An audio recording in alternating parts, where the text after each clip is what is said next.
Ladies and gentlemen, boys and girls, it's a very nice opportunity to be here with you and to share some experience that I have gone through in the last 20, 25 years.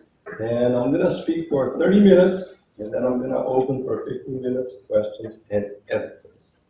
So, just like my friend Rafael, when I was very young, I wanted to learn English. And at that time, my parents did not have the money to send me to the best schools, didn't have money to send me to Wizard. So they had a chance to meet with the Mormon missionaries, those young elders that go throughout the world. And they were in Brazil. My parents met them, and they saw, this is the opportunity my son has to learn English. So I started learning English with those young missionaries. And my parents joined the Mormon church and had a great impact in the family. And those young American boys, they put a dream in my mind, in my heart, in my soul. They said, Carlos, you're very young. But just like Rafael, one day you'll have a chance to go to the United States to study in American university. And to me, that was an impossible dream because my dad was a truck driver. My mom was a seamstress. They still had 7 small kids to take care of. How could I imagine that one day I would have a chance to go to America to study at a university? But thanks to those young American missionaries, at the right time, I was accepted at Brigham Young University. And one thing that they taught me was this: success happened when preparation meets an opportunity. So coming to the United States to get an education was an important part of that preparation. And after I was here at Brigham Young, I took computer science as my major. But at the same time, I was hired to teach Portuguese in the School Training Language Center, the MTC, Missionary Training Center, where they teach over 50 languages to young missionaries that go throughout the world. Since I was Brazilian, I was hired to teach Portuguese. So I didn't know then that my academic experience would allow me to have some professional experience in the field of education that later on would become the main source of income in my future profession. So sometimes you might be in an environment that you do not see the potential or the opportunity, but later on, as years go by, you see that that experience that you had back there was something that had an impact on your current and future profession and career. So I came to America with the intention to return to Brazil after graduation. And many times I talk to international students and they ask me, Carlos, should I stay in America? Should I return to my country? And my advice is always, if you're international students, go back to your country because competition in America is too high. In your country, you have more advantages, more opportunities, and especially you have a position of leadership because you're going to compete with people that never went abroad. And when you have that experience abroad, your resume goes to the top of the list. But some people are going to say, Carlos Martins, but I cannot go back to Brazil now because Brazil is in a crisis, is facing a big institutional problem, and how can I survive there? Well, when I graduated, it was back in the 80s. I don't know if Brazil had a more severe crisis and chaos, financially and economically speaking, at that time. The inflation was in the neighborhood of 60, 70, 80% a month. The currency would change every 6 months. The Secretary of Finance would change as well. And then there was a president in the country that was elected, and the first measure that he took as the new president right after his inauguration was to confiscate the bank accounts of all Brazilians. So can you imagine opening a company under these circumstances? So it doesn't matter the type of difficulty that the international community faces. Now, there are cycles. Every 5 years they will change. And those that are in the right time, in the right place, in the right position, they take the best advantage of this situation. Of course, if you decide to stay in America, you're going to be happy in America as well. But the choice is yours. Well, I returned to Brazil, and one day I was working in the company, and one friend asked me this, Carlos, can you teach us some evening classes? And I thought, why not? So I started teaching at my home. 1 student, 2 students, 3 students. 1 class, 2 classes, 3 classes, up to the moment that I had no time in the evening to have 1 more student. So that was a moment of a decision. Should I open a school? Should I have my own business? Should I continue working in the company? Should I have my solo career? And many times you're going to face the same situation. You're going to be very well employed, a good paying job, a good, stable company, and then something will come your way. So what my suggestion for you is, for a time, if you have the entrepreneur spirit, you will have to do both activities together. You keep your steady job, and on the side, you develop your personal business activity, as long as it does not conflict with your main activity. So during the day, I worked at the company. During the night, I took care of my students. But the moment came that I was earning more money teaching those evening classes than I earned what I earned working from Monday to Friday, 9 to 5. So when you are in this position, then it's easy to do the math. Working 2 or 3 hours a day, I earn so much. Working 8 hours a day, such a small amount. So if I reverse this, how much more money I can earn. So again, that was a decision that I had to make. But, of course, when you decide to open your company, you're going to try to get some advice, talk to some friends, people, and I did the same thing. I went to talk to my friends to see what they had to say about my project to start my language school. Now I'm going to ask you, gentlemen and ladies, what do you think that my friends told me when I told them that I wanted to open my own business? Oh, you've seen this presentation already. Huh? You are right. That's exactly what they said. They said, Carlos, you are crazy. Don't do that. There's too much competition and bad economy, right? And some friends even said, Carlos, you need to understand that teaching, especially teaching private classes at home in the evening, there's no bright future. So what do you guys think that I did after hearing all these negative comments? I confess to you that I didn't expect. I went home and I cried.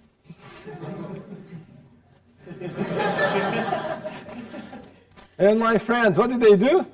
Ha, ha, ha, ha. I knew that he was going to give up. I knew that his plan was not going to work. I knew that this was not going to survive.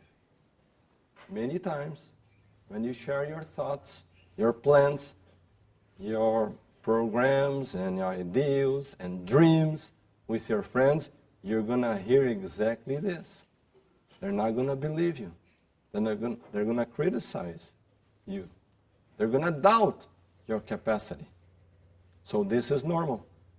You don't pay attention to those negative comments. Well, time passed by, and today, who is the one that laughs? It's me. And my friends?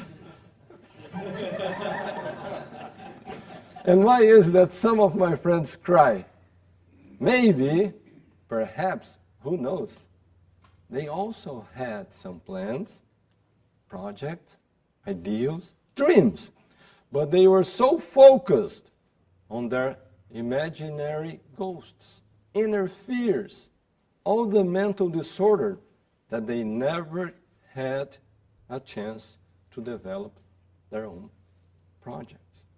So now you know how Wizard School started. Not only Wizard School, but later on, we made acquisitions of 10 other smaller companies, and we built what we call the multi-group, a collection of 10 companies in the field of education, both language teaching and also trade, computer training courses. In total, a group with 3,000 schools generating 45,000 jobs, present in 10 countries, servicing 1 million students, annual revenues in the amount of $2 billion. And as was announced previously, last year we sold this group to a British company, Pearson, for the amount of $750 million. So many people ask me, Carlos, how did you manage to make a very domestic activity, like teaching an evening class business in your home, to become a world large operation with a significant impact on lives of so many?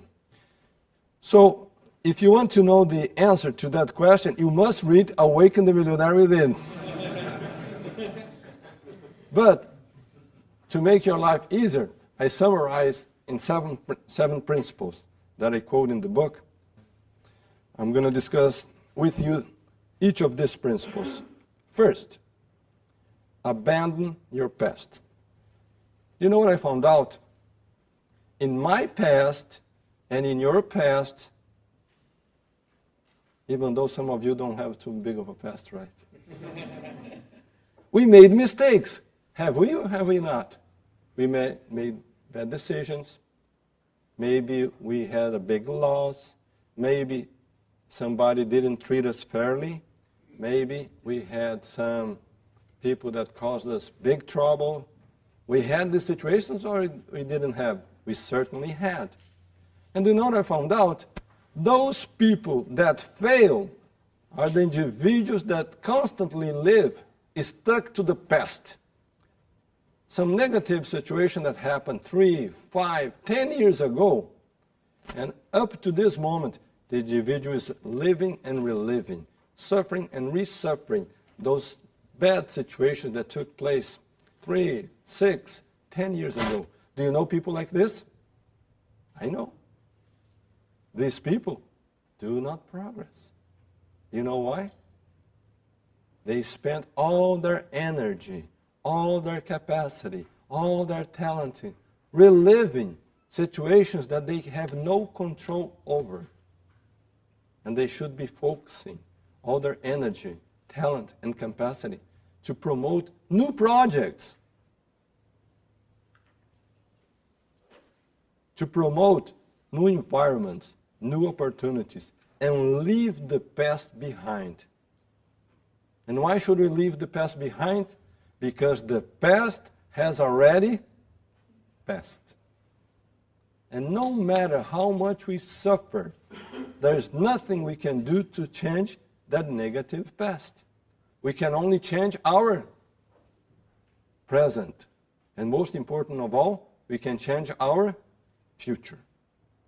So if you really want to make progress in your financial, personal, and your career life, the first thing, forget all the negative things that happened in your past. Concept number 2, you must be able to increase your self-esteem.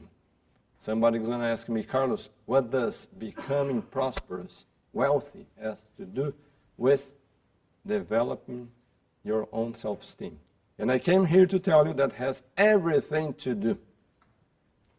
My friend Rafael said that he has learned English, Dad, but I have not yet made the version that Carlos Martins has made. So do you know what you need to do, Rafael? You must and you need to continue to develop your self-esteem. You must be able to see yourself as a millionaire. And why not as a billionaire? And as you make this decision, you start following the path that will lead you to that result. And what is this path? It's contained in Awaken the Millionaire Within. So once again, this is why you have to read these principles. Not only these principles, but I'm going to share with you the experience that when I was in school, just yourselves are taking your courses now, I had, of course, all the requirements, all the classes, courses, and projects that they were part of the program. But on the side, I created what I call the Library of Success. In other words, I would choose those books and that type of literature that I knew that would help me develop my own business in the future. Because just like yourselves, you don't know what the future lies ahead for you, if your success is going to be as a business executive in a large corporation or if you're going to have your own company. So I had the same question back then. So in school, I learned how to be an executive. On the side, with my own library of success, I was developing those skills, how to create a company, how to motivate people, how to learn leadership principles, how to delegate, how to create a positive business environment within the company. I don't know if I read dozens of hundreds of books, but there are lots and lots of books. And some of them, not once, but 2-3 times the same book. So this is something that's part of your preparation. You have your academic requirements? Yes, you do. But on the side, you also will be working on developing and creating your own skills and abilities.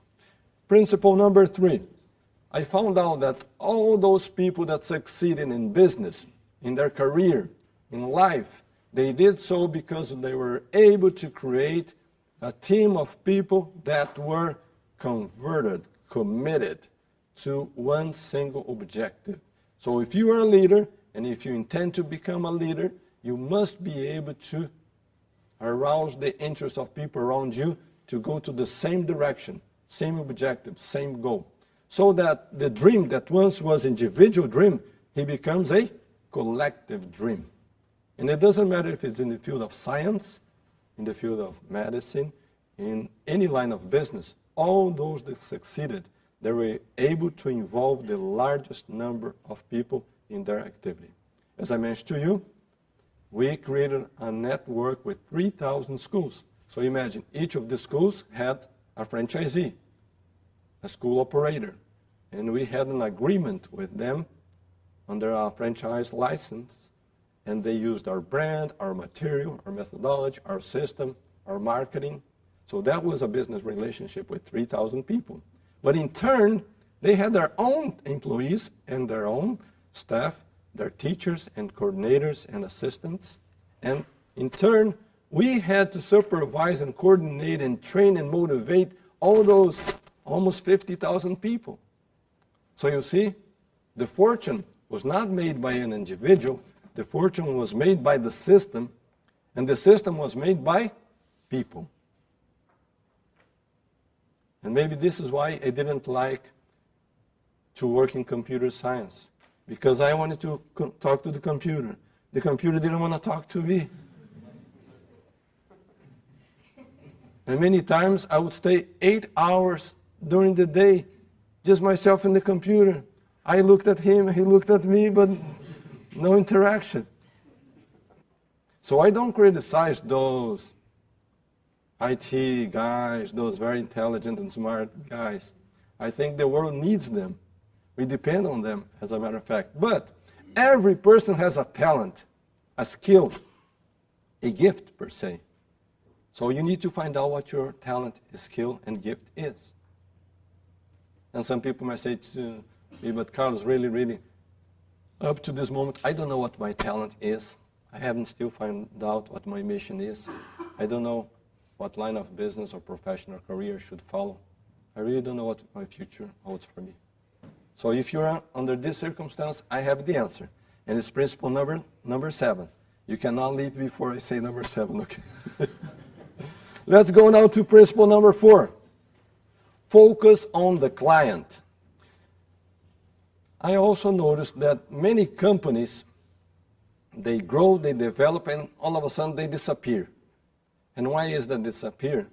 Because many of them did not have the focus on client. Maybe they had the focus on technology. Great. Maybe they had the focus on their finances. Great. Maybe they had the focus on research and development. Great. But they didn't have focus on the client. When I say having the focus on client, I mean being able to meet the client needs, and not only in a small region, not only on the street where you live, or in your neighborhood, on your city or your state, but being able to meet the customer needs on a large scale, on a national basis and international basis. So if you have a product or a service that you are able to meet the client's need on a large scale, you already have a very good chance of success in your field. And you must always be thinking how you can scale your either methodology or project, your concept, your service, the distribution of your product, so that doesn't matter if the client's here in America, in Japan, China, Europe, South America or North America, in Africa, you're going to be able to meet that customer need. So in my case, learning a second language is a worldwide need or it's not? It certainly is. We live in a global community, and people more and more need to communicate with each other, even though we have all these gadgets and softwares that we can easily use through our mobile devices, but nothing substitutes the ability of speaking a second language. 第二个，眼前我开始学习汉语，现在我已经去了中国2次做演讲在那儿，下个月我会去中国，这次在上海会做演讲。So you can see that anybody can speak a second language, right? Even if you're 50 years old and 1 or 2 years ago you started learning Chinese. I already went to China twice. Next month I return to China and I'll make a speech in Shanghai. Step number 5. I found out that every business requires a strategy. And when I say a strategy, it's composed of 5 parts. Because you start only with a thought, and then you transform that thought into a strategy how you're going to implement your business. And that requires a plan of action. And then when you're going to execute your plan, you will find out that some things work and some things do not work. And that's normal. And then what you do, you're going to have a moment of assessment and correction. And then you return to strategy. And sometimes people ask me, Carlos, but we return to the beginning. No, he didn't return to the beginning. Do you know why? Because many times the strategy that worked in the past does not work today. And many times the strategy that's working today will not work in the future. That means that from time to time, in the same business activity that you have, you will need to have a new and different strategy. Principle number 6, and this applies both on an individual basis and as well in a corporate environment. More important than your ability to earn money is your ability to save money. And do you think that's easier to earn money, or do you think that's easier to save money?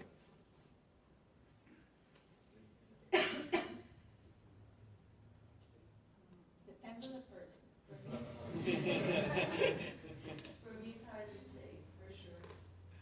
So let me make this question easier. Let's suppose that for a moment we will make a pause. We stop our presentation and you go out to the street and you're going to stop 100 people and we ask them this question. Do you have income, salary, wage? Or have you had income, salary, or wage? If we talk to 100 people, how many people will say yes? 100%. Everyone that we stop will say, yes, sometime I earned, or I'm earning now, or I have my salary. Now if we stop and ask the same 100 people, do you have the regular habit of every month saving a portion of what you earn, putting aside a portion of your salary? You have this habitual habit of making a monthly deposit into savings account. Of 100 people, how many will say yes? 1%? Maybe 2. Who knows? 3? Hardly 5. This is one of the main reasons why there are so many poor people in the world. Because people have not yet learned that part of what you earn does not belong to you. Part of what you earn belongs to the creation, to the formation of your future wealth. But if you never stop to create, to raise your wealth, you're never gonna have it. And if you don't do this for you, nobody is going to do this for you. So my dear friends, doesn't matter what you earn, doesn't matter if you earn very little or very much, you will only prosper if you learn how to save. And now we're gonna make a test to measure your financial stability. Doesn't take more than 30 seconds. It's a very simple test.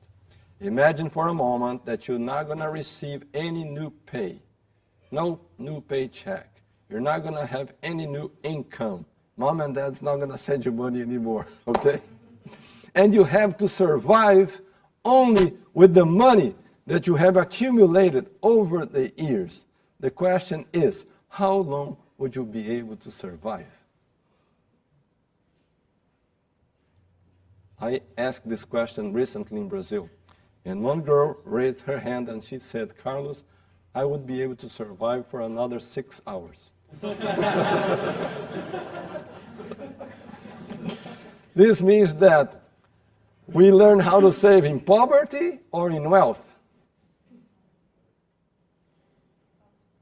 In poverty. Because if we don't learn how to save when we are poor, we will always be poor. So, dear friends, if there's anybody in this audience that feels that at this moment you're in a state of poverty, you're in the best moment of your life to make a significant change, a huge change, and start saving beginning now. Don't wait until tomorrow. Concept number 7. Remember that I said that maybe there are some people in this audience that maybe has not yet found out what his talent is, what his skill is, what his ability is, what his potential is. Don't need to raise your hand. But if there is anybody here that questions